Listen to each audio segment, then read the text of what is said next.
हम इंसानों को खुदा ने एक ताकत दी है। हम किसी भी जगह तक पहुंच सकते हैं और किसी भी जगह को जानने की काबिलियत रखते हैं। पर एक जगह है जिसको आज भी हम जानने की कोशिश कर रहे हैं और आज भी तलाश जारी है, और वो है द ओशंस, समुद्र। और ये वो जगह है जिसकी तलाश शायद आने वाले सदियों तक भी पूरी होती नजर नहीं आ रही। ये कहानी जो आज मैं आपको सुनाने जा रहा हूं, ये है 1947 की। वो साल जो हम हिंदुस्तानियों के लिए बड़ा जरूरी है। इंडिया को आजादी मिली थी, लेकिन इंडियन ओशन के पास एक जहाज था जो बेचैन था, जो किसी परेशानी में था। और इस समुद्री जहाज से एक डिस्ट्रेस सिग्नल बाकी करीब के तमाम जहाजों को मिला।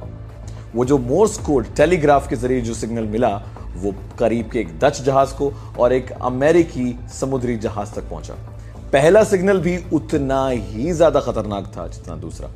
जो पहला मोर्स कोड सिग्नल था, उसमें यह बताया गया कि इस जहाज के जितने भी लोग हैं, कैप्टन को मिलाकर सारे क्रू मेंबर अब मर चुके हैं। और जो दूसरा मोर्स कोड था, उसमें यह कहा गया, आई डाई, मैं मर रहा हूं। और ये सिग्नल पूरा नहीं था, लेकिन ये इतना काफी था कि बाकी के करीब जितने भी जहाज थे वो सारे बेचैन हो गए। डच के कप्तानों ने डिसाइड किया कि वो पहल नहीं करेंगे जब तक कि बाकी जहाज इस जहाज की तलाश नहीं करते। लेकिन अमेरिका के एक जहाज जिसका नाम था स्टारशिप, उन्होंने फैसला किया कि वो जाएंगे और इस जहाज की तलाशी लेंगे और ये जानेंगे कि आखिर ऐसा क्या हुआ है इस जहाज पर। स्टारशिप नाम का ये अमेरिकी जहाज निकल पड़ा इस जर्नी पर, जहां पर वो इस जहाज को तलाशना चाहता था जहां से ये मोर्स कोड मिला। तो स्टारशिप, ये अमेरिकी जहाज जब आगे निकला तो समुद्र में पूरी तरह से जैसे कोहरा छाया हुआ था। कई घंटों बाद दूर से एक नजारा नजर आया और उस नजारे को मैं समझाने की कोशिश करता हूं। पूरा समुद्र, middle of the ocean, and चारों तरफ कोहरा और बीच में एक जहाज की धुंधली तस्वीर। ये जहाज ऐसा था जैसे कोई इस पे ना बचा हो और ना ही जहाज के अंदर कोई मोटर थी जो उसे इधर से उधर चला रही हो।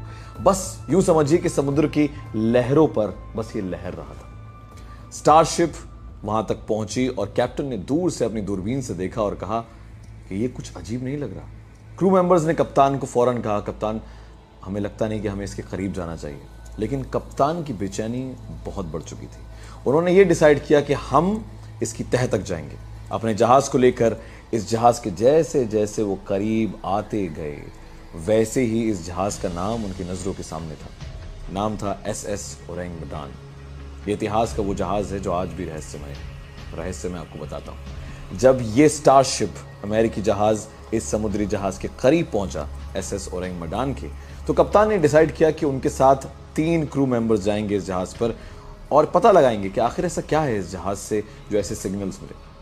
कप्तान की क्यूरियोसिटी बढ़ी और वो इस जहाज पे उतर गए। जब वो SS ओरेंग मडान पे कदम रखते हैं तो उन्हें नजर आती हैं कई लाशें जो डेक पर सारी की सारी एक साथ पड़ी हुई थी। पर हैरान कर देने वाली ये बात नहीं है कि उन्हें लाशें मिली।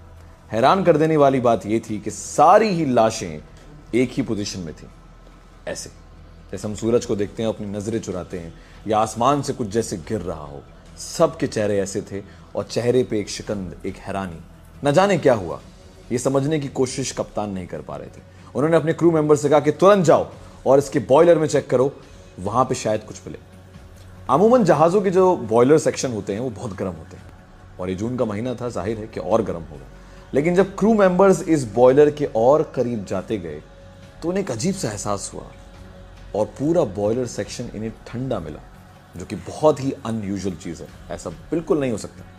कप्तान को जब क्रू मेंबर्स ने बताया कि ये तो बहुत अजीब है, ये बॉयलर का सेक्शन आखिर ठंडा कैसे है, कप्तान ने कहा, मैं भी आता हूं। कप्तान अपने 2 मेंबर्स के साथ इस बॉयलर सेक्शन में उतरे और वहां पर भी उन्हें 3 लाशें मिली जो ठीक ऐसे थी। हैरान कर देने वाली बात यह भी है कि इस जहाज पर एक पालतू कुत्ता भी था।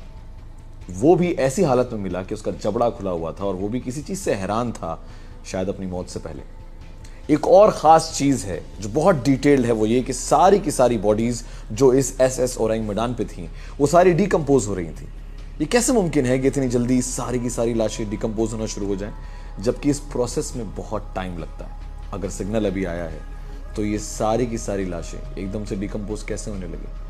अब कप्तान समझ नहीं पा रहे थे कि आखिर उनका अगला कदम क्या होना चाहिए। मगर एक रूम था जिसकी तलाशी लेनी बहुत ज़रूरी थी, क्योंकि वहीं से मिला था ये टेलीग्राफ, ये मोर्स कोड सिग्नल। और जब वो इस सेक्शन में गए टेलीग्राफ के, तो उन्हें एक बॉडी मिली।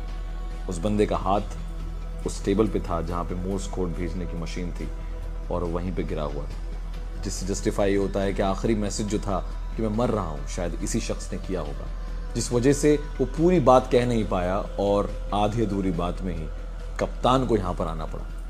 इसके बाद सारे क्रू मेंबर्स ने कप्तान की तरफ देखा, क्योंकि किसी के पास इन सवालों का जवाब नहीं था, आखिर क्यों, कब, कैसे। और कप्तान ने डिसाइड किया कि हम अब इस जहाज से उतरेंगे, लेकिन इस जहाज को अपने साथ ले जाएंगे और फिर पता करेंगे कि आखिर हुआ क्या। ये काम इतना आसान नहीं था। इस जहाज की मोटर्स बंद थी, जहाज सिर्फ तैर रहा था, लहरों का मोहताज था और समझ में नहीं आ रहा था कि क्या करें। उन्होंने अपनी टो मशीन को अपनी स्टारशिप को एसएस ओरेंग मेडान से जोड़ा और फिर ये डिसाइड किया कि अब हम सीधा अपने बेस कैंप पे पहुंचेंगे और वहां पर जाके पता करेंगे कि आखिर माजरा क्या है। जब ये लोग अपने टो मशीन को लगा रहे थे शिप के साथ, तभी अचानक से एसएस ओरेंग मेडान में धुआं दिखा, और उसके दूसरे हिस्से में से जो धुआं था वो इतना ज्यादा था जैसे मान लो किसी ने आग लगाने की कोशिश की हो या आग लगा दी हो। ये देखकर कप्तान बहुत डर गए। उन्होंने अपने क्रू मेंबर्स को फौरन ही हुक्म दिया कि अभी के अभी जो टो मशीन लगाई है उसे तुरंत हटा दो। और जैसे ही क्रू मेंबर्स ने ये टो मशीन उस जहाज से हटाई, विद इन अ सेकेंड वो जहाज एसएस ओरेंग मेडान जैसे फट गया। वो पूरा जहाज इस एक्सप्लोजन में पहले हवा में उड़ा और फिर जैसे ही समंदर के इंपैक्ट में आया बिखर गया। अब कोई सबूत नहीं, कोई बात नहीं, वो लाशें, वो जहाज अब मायने नहीं रखता। लेकिन कप्तान ने जो अपनी नजरों से देखा वो बहुत बड़ी चीज थी। और यकीन जानिए ये कहानी ऐसी है जिसमें बड़े बड़े लोग इन्वॉल्व हैं। ये वो नहीं है जो इंस्टाग्राम या फेसबुक की लाइक्स के लिए कुछ भी कहानी बना सकता है। ये वो लोग हैं जो जिम्मेदार हैं, नेवल ऑफिसर्स, बड़े बड़े ऑफिसर्स, जहाजों के कप्तान, क्रू मेंबर्स। और इन सब ने जब इस मंजर को देखा तो फौरन अपने बेस पर रिपोर्ट की। रिपोर्ट के बाद ये कहानी ने पूरी दुनिया में तहलका मचा दिया। एसएस ओरेंग मेडान की तलाशी शुरू हुई और कई सारी लिस्ट को चेक किया गया, लेकिन कहीं पर भी ये जहाज एनलिस्टेड नहीं था। ओरेंग मेडान का मतलब द पीपल ऑफ मेडान। जब चेक किया गया तो पता लगा कि शायद इंडोनेशिया के किसी हिस्से में ये जहाज एनलिस्टेड होगा, मगर कौन जाने। ये रहस्य और गहराता गया। फिर एक जर्मन रिसर्चर ने यह कदम उठाया कि वो खुद जाएंगे और इस जहाज के बारे में जितनी डिटेल हो सकती है वो पता करेंगे और कोशिश करेंगे जानने की कि आखिर क्या हो सकता है जो लाशें सारी ऐसी मिली जैसे खुद को बचाने की कोशिश कर रहे हैं। ये रिसर्च तकरीबन 12 साल चली। कई सारी थ्योरीज थी। किसी ने भूतों पर इल्जाम लगाया, किसी ने इसे गोस्ट शिप कहा। एक थ्योरी जो सामने निकल कर आई वो ये कहती है कि इस जहाज में गैर कानूनी तरीके से हो सकता है कि कुछ ऐसी चीजें ले जाई जा रही थी जो बायो वेपन की कैपेबिलिटी के साथ हो, जिनसे हथियार बनाए जा सके। और हो सकता है कि